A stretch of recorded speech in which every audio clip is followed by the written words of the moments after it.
Okay mga Karpi, no, pakita ko lang sa inyo, no, yung problema ng motor ni Pops, no. Yung motor niya is yung sa headlight, yung pinaka-eyeline niya na nagiging kalahati la lang, no. Ang problema niya mga Pops, mga Karpi, yung duktungan, no. Naglulus, ayan, nakikita niyo sa video yan.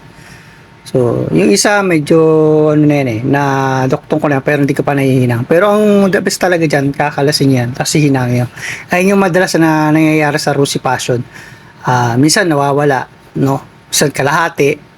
Yun lang yung pinaka, yung hihinang niya natatanggal.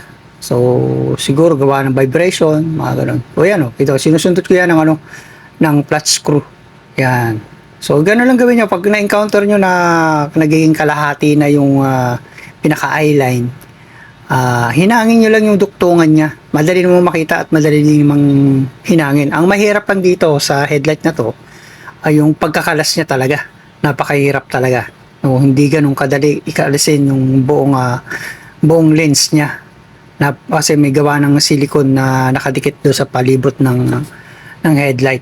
No, kaya ipanoorin niyo iba kong video, meron akong video na i-upload para makakuha. May dati na akong video na pagkalas ng headlight, no.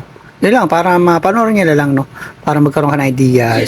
So yan, inulit ko, no, ang pinaka-solution talaga dyan is hinangin yung duktungan ng eyeline, no.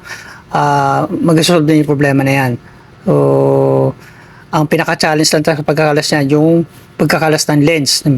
Napaka-challenge talaga yan. Hindi ganun kadali. Kaya kailangan na mahabang pasensya.